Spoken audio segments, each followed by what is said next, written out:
Bismillahirrahmanirrahim. Assalamualaikum warahmatullahi wabarakatuh. Perkenalkan, nama saya Alma Aulia dengan NIM Q1A1190066 dan rekan saya yaitu Hadi Harwani dengan NIM Q1A1190078.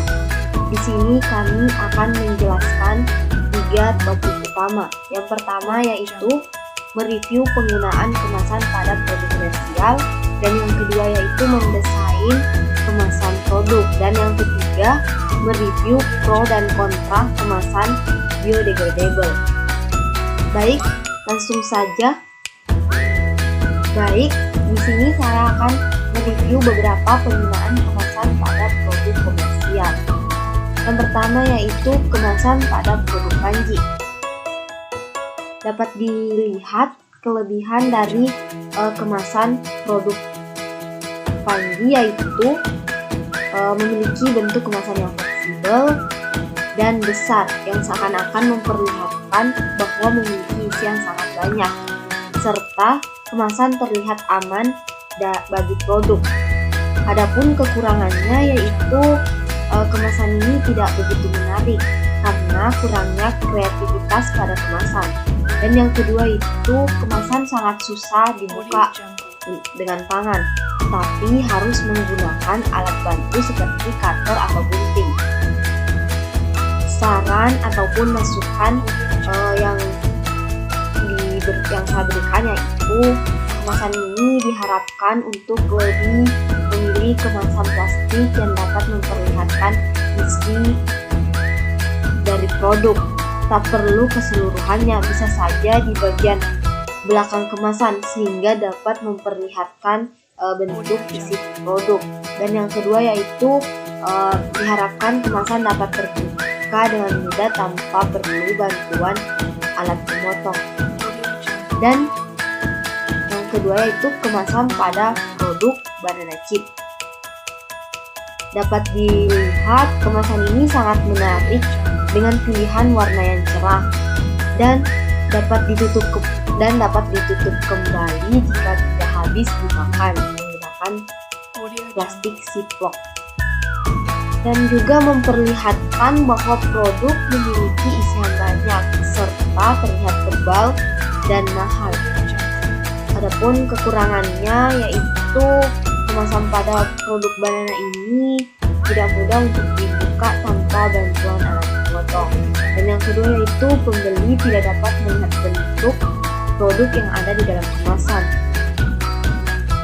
Saran saya sebaiknya untuk bagian yang dibuka pada kemasan yaitu pada bagian atas ziplock lebih baik dibedakan jenis plastiknya dengan bahan plastik yang mudah dirobek. Namun untuk di bagian bawah ziplock tetap menggunakan jenis plastik yang sama.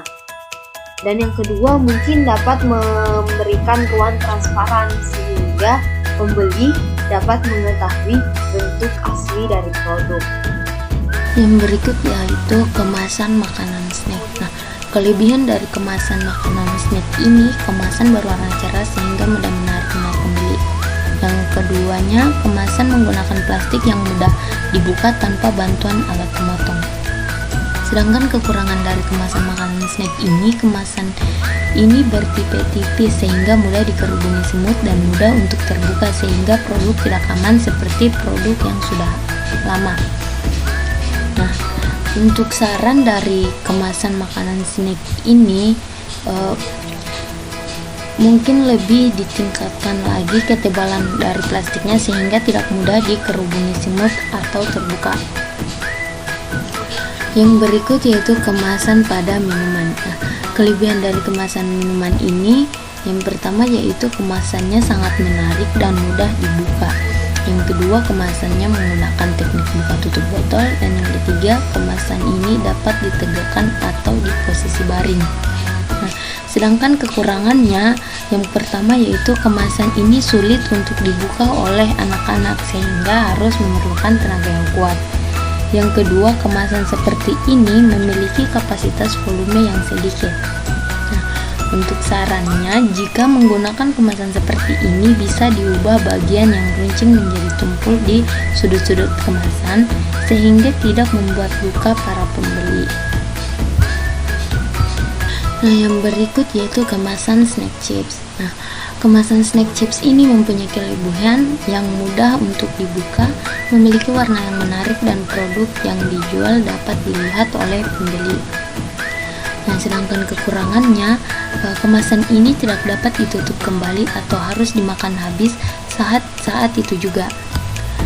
Nah, untuk sarannya dapat digunakan kemasan ini yang memiliki teknik ziplock sehingga apabila makanan tidak habis dapat ditutup kembali. Nah, yang berikut adalah kemasan minuman Yakult. Kemasan minuman Yakult ini mempunyai kelebihan. Yang pertama yaitu kemasan yang kecil dan cukup untuk sekali minum. Yang kedua, kemasan yang dengan tutup plastik yang mudah dibuka yaitu dengan menarik ke atas. Yang ketiga, kemasan ini dapat memperlihatkan produk. Dan yang keempat, kemasan ini memiliki bentuk yang unik yang memiliki lingkungan bagian tengah sehingga mudah untuk dipegang. Dan yang terakhir yaitu kemasannya kokoh. Sedangkan kekurangan pada kemasan minuman Yakult ini, kemasan ini memiliki warna yang kurang menarik. Nah, produk ini sangat bagus dan memiliki banyak kelebihan, namun kekurangannya adalah warna kemasan yang kurang menarik atau penggunaan warna yang monoton.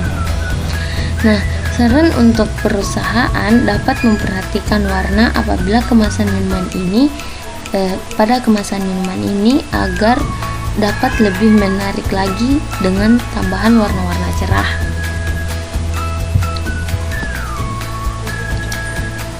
Yang berikut ada kemasan pada makanan onigiri. Nah, kelebihan dari kemasan makanan onigiri ini yang pertama sangat mudah dibuka, bentuknya unik, proses membuka kemasan juga berbeda dari kemasan yang lain. Yang berikut transparan, dan yang terakhir kemasan ini membentuk sesuai dengan bentuk produk. Sedangkan kekurangan pada kemasan makanan ini, yang pertama yaitu plastiknya tipis, yang kedua harus mengikuti step membuka sehingga tidak merusak bentuk produk saat dikeluarkan dari kemasan. Nah, kemasan produk ini sangat menarik dan beberapa dari produk pada umumnya, namun untuk membuka kemasan sangat sulit jika tidak mengikuti step atau langkahnya dengan tepat. Mungkin untuk memudahkan dalam membuka kemasan tanpa merusak produk, sebaiknya diberikan wadah plastik segitiga untuk membuka, tinggal tarik dari bagian tengah atas ke tengah bawah.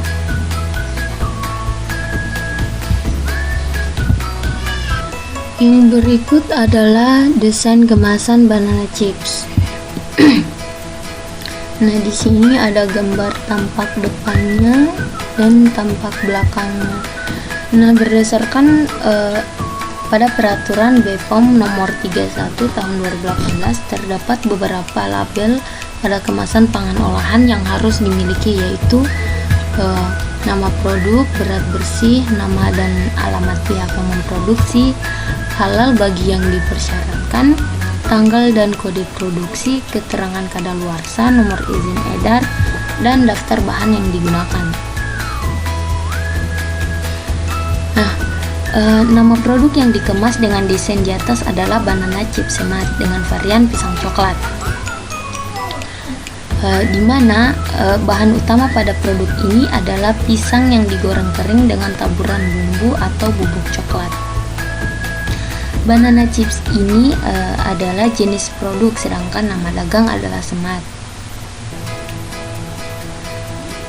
Nah, daftar bahan yang digunakan menurut BPOM nomor 31 tahun 2018 pada pasal 13 merupakan daftar bahan yang digunakan dalam pembuatan produk. Untuk daftar bahan penulis membuatnya di belakang kemasan dengan tulisan komposisi sesuai dengan pasal 14. Nah, bahan yang digunakan adalah bahan baku, yaitu pisang, minyak sayur, garam, gula, dan bubuk coklat.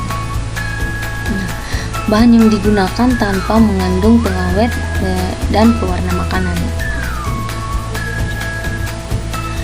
Nah, yang berikut adalah berat bersih. Nah, berat bersih pada kemasan terletak pada kemasan tampak bagian depan yang berada di bawah samping kanan, di bawah logo halal. Nah, berat bersih dari produk adalah sebesar 150 gram. Untuk satuan yang digunakan sudah sesuai dengan ketentuan peraturan BPOM nomor 31 tahun 2018 pasal 26 ayat 3 poin C. Yang berikut adalah nama dan alamat pihak yang memproduksi. Produk olahan pangan yang berbahan baku pisang ini diproduksi oleh kelompok tani wanita Sekar Mandiri Tenjo Binaan, yaitu terletak di Desa Teno, Kecamatan Tenjo, Kabupaten Bogor. Yang berikut adalah halal bagi yang dipersyaratkan. Nah, berdasarkan pasal 32 haruslah mencantumkan logo halal untuk yang disyaratkan. Agama Islam harus memperhatikan makanannya apakah ada kandungan bahan yang haram. Nah, pada kemasan yang berlogo halal tentulah sudah mendapatkan sertifikat halal sesuai dengan ketentuan peraturan undang-undang. Nah, di sini ada logo halalnya. Yang berikut adalah tanggal dan kode produksi. Nah, tanggal dan kode produksi haruslah dicantumkan pada sebuah kemasan yang sesuai dengan ketentuan dari BPOM nomor 31 tahun 2018. Untuk penempatan pada kemasan terletak bagian kiri bawah kemasan pada bagian tampak depan. Nah, di sini ada tanggal dan kode produksinya. Yang berikut yaitu keterangan kadaluarsa. Nah, pada keterangan kadaluarsa penulis mendesain di kemasan dengan memilih penggunaan kalimat yaitu baik digunakan sebelum. Nah, untuk penempatannya sendiri terletak di bagian kiri bawah kemasan tampak bagian depannya. Nah, hal ini sesuai pada pasal 34 ketentuan BPOM nomor 31 pada tahun 2018. Yang berikut adalah nomor izin edar. Nah, untuk nomor izin edar ini dari produk terletak di kemasan bagian kiri bawah di kemasan tampak bagian depan. Berdasarkan ketentuan dari BPOM nomor 31 tahun 2018 pasal 36 yaitu BPOM RIMD karena merupakan olahan produk dalam negeri. Yang terakhir adalah daftar bahan yang digunakan. Nah, sini ada asal usul bahan pangan. Ya, untuk asal usul bahan pangan berdasarkan pasal 37 bagian 10 peraturan BPOM RI nomor 31 tahun 2018 jenis tanaman dari asal bahan adalah pisang. Di sini saya akan memberikan penjelasan mengenai material bahan kemasan yang dipilih. Di sini kami memilih produk keripik pisang. Keripik pisang yaitu produk makanan yang tipis, namun umumnya berbentuk panjang dan pada kemasan ini berbentuk bulat dan tekstur yang renyah serta kering dan dilengkapi bubuk. Produk yang dijual haruslah memiliki kemasan yang dapat menjaga bentuk dari produk, ketahanan produk, dan rasa produk. Pada desain yang dibuat, bahan atau material yang digunakan pada produk keripik pisang ini yaitu bahan kertas atau karton yang luarnya dilapisi plastik tipis untuk melindungi dari air supaya tidak mudah terserap air.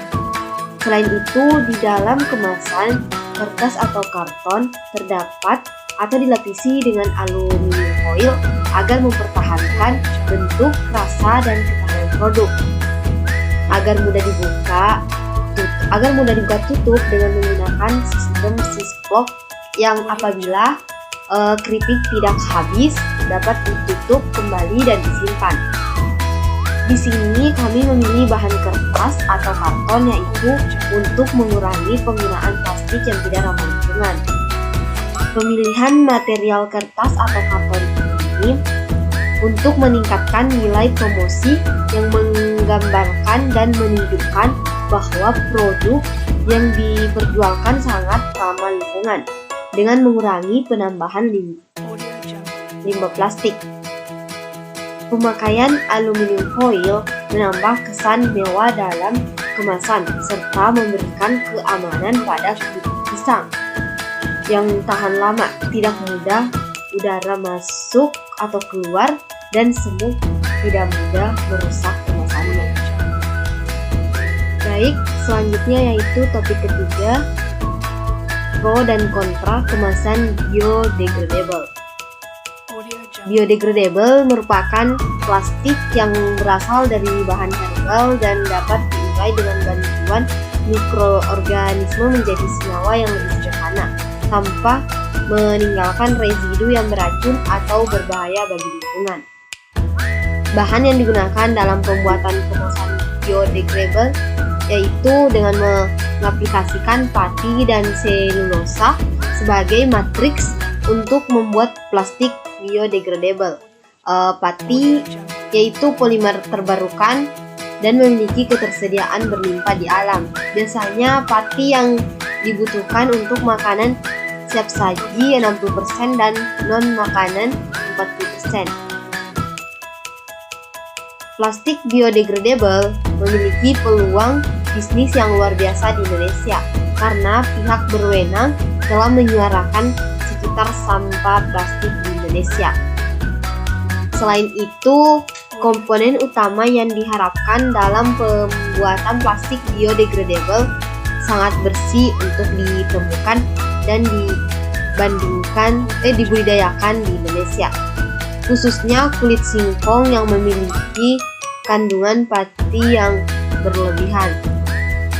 Dengan melakukan pengembangan pada plastik biodegradable dapat menciptakan plastik yang ramah lingkungan dan dapat dicampur atau melakukan penambahan zat antimikroba, antioksidan, dan lainnya yang dapat memperkuat properti dari plastik dan dapat mempertahankan kualitas produk pangan. Kemasan dengan plastik biodegradable sangat menguntungkan, yaitu mengurangi dampak buruk dari penggunaan sampah plastik yang sangat banyak.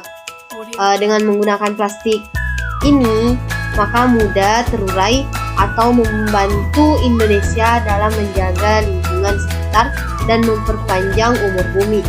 Selain itu, dengan menggunakan plastik biodegradable yang sudah menambahkan zat atau bahan-bahan seperti antimikroba dan antioksidan dapat membantu manusia dalam menjalankan hidup sehat. Dengan memproduksi plastik biodegradable dapat mengurangi limbah dari kulit ubi kayu.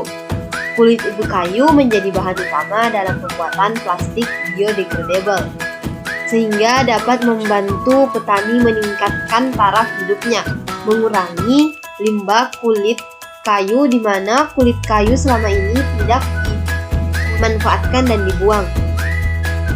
Selain itu juga menghasilkan dan menaikkan komoditi petani di ubi kayu. Namun, dengan menggunakan plastik biodegradable tentunya akan tidak mudah dalam harga penjualannya dibandingkan plastik yang biasa digunakan. Selain itu, plastik biodegradable itu kemasan atau kantong yang sangat dibutuhkan dalam melakukan penjualan atau kantong untuk meletakkan barang belian, sehingga ketersediaannya haruslah banyak. agar pengguna selalu menggunakan plastik biodegradable dibandingkan plastik yang non-biodegradable. Baik, terima kasih. Itulah tadi penjelasan dari kami mengenai ketiga topik yang kami bahas.